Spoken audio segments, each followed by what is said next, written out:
Mr. Elias Schulze from Kana TV. Would you like to talk a bit about your company as well as your role in this company? Thank you. So my name is Elias. I serve as the managing director and co-founder for Kana Television. Kana Television is the leading free-to-air, general entertainment channel for Ethiopia. We're on satellite, so we serve the entire region, but our main audience is in Ethiopia. We broadcast exclusively in Amharic, so we produce and dub content. Kana Television itself is a joint venture between the Mobi Group, which is a frontier markets media house, and a group of Ethiopia-based co-founders. So there's four of us, three Ethiopian colleagues, friends of mine who are the co-founders, and myself.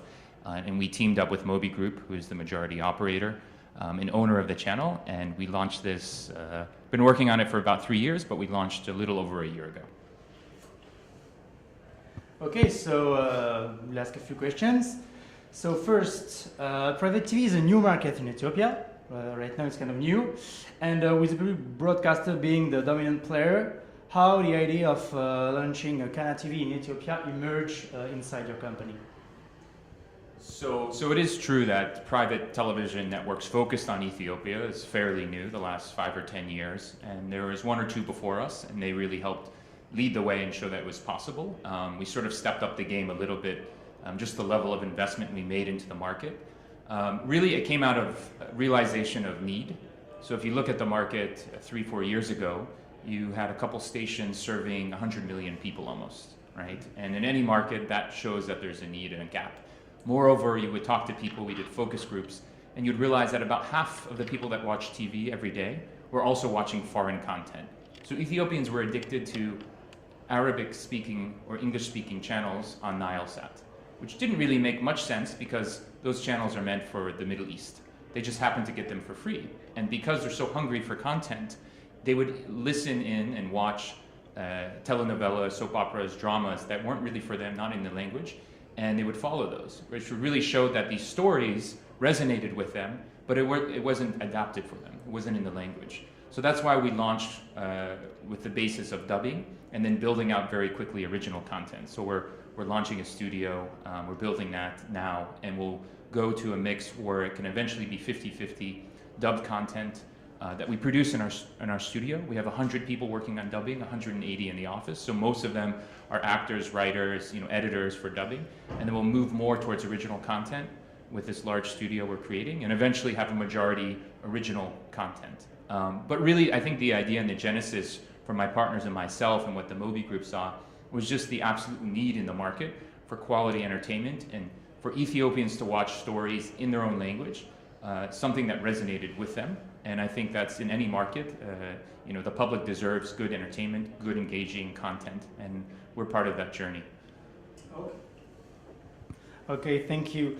So the digital migration process, we've been talking about it since a long time. We know that in Ethiopia it's not yet completed.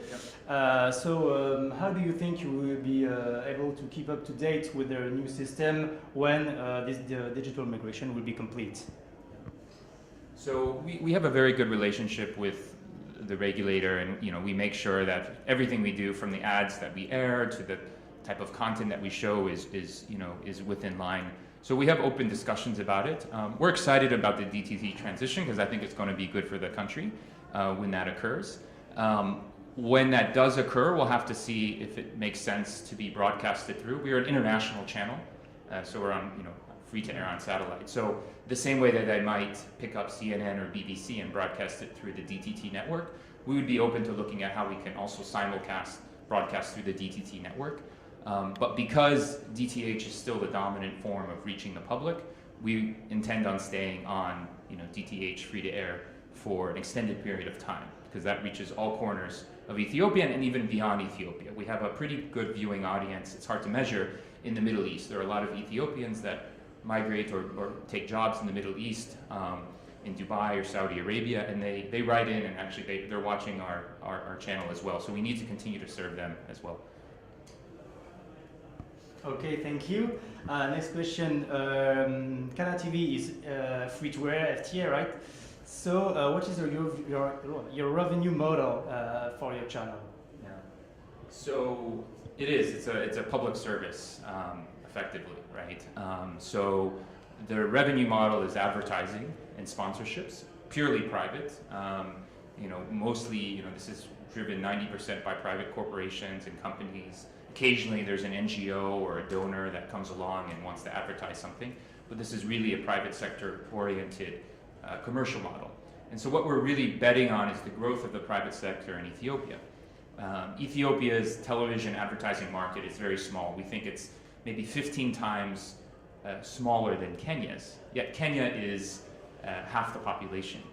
So for us, it's a challenge, but it's an encouraging fact as well, because it shows that as the private sector grows, of course, if you have two shops, you have to compete. The best way to compete is to build a brand. The best way to build a brand is to market, and we believe that television is the best way to market. So as the economy grows, we hope that we can help stimulate the growth of the advertising pie, which is why we're not afraid of competition. We actually hope, and we help friends who are coming in, starting in stations. We thrive off of that. Why? Because we believe multiple players should be involved to grow the pie. We're not interested in taking a large slice of a small pie. We want to take a nice slice of a very big pie. And I think that the global model shows that this is really the direction we should encourage. And so that's basically our revenue model. We'll have additional sources of revenue. We have an OTT platform launching soon.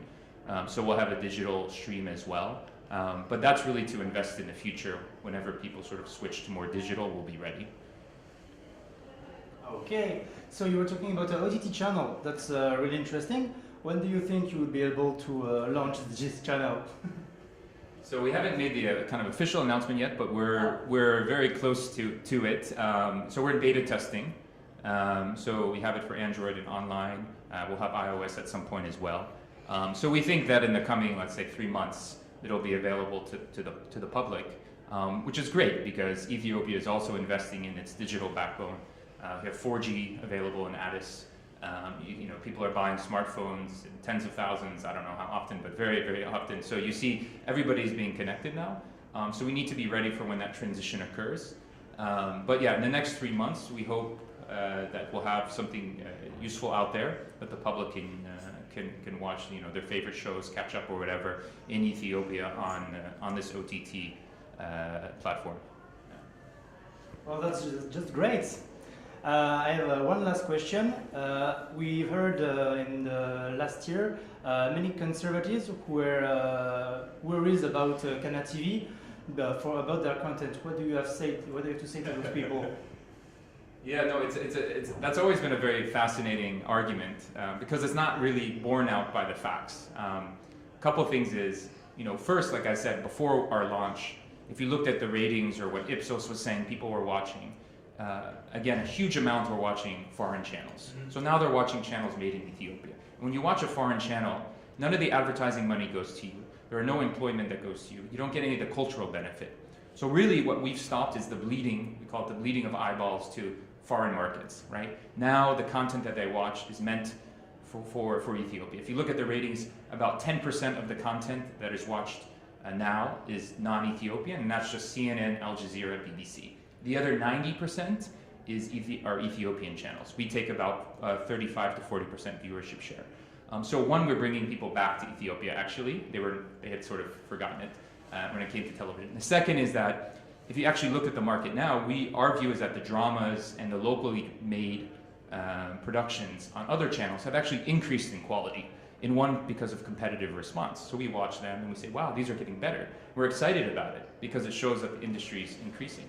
And then the third is we have 180, mostly young, about 25-year-old median age, 50% female. Many of them, it's their first job. And so we're actually creating an entire ecosystem to build up media in Ethiopia. And hiring 180 people and training them is fairly significant contribution to the sector.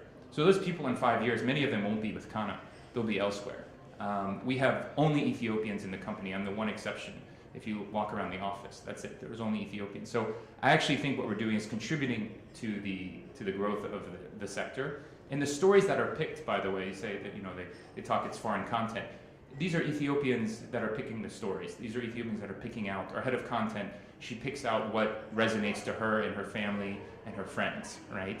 So these are themes that are universal, because ultimately it's the story that resonates. It's nice to see yourself reflected on screen, yes, and we're going that direction, but the first thing that matters is, do you resonate with the story, the values, the heroes, and that's what we're really focused on. Okay, thank you for the clarification. I think it was much needed. So thank you very much, No, thank you and very much. have a great day, sir. Thank you.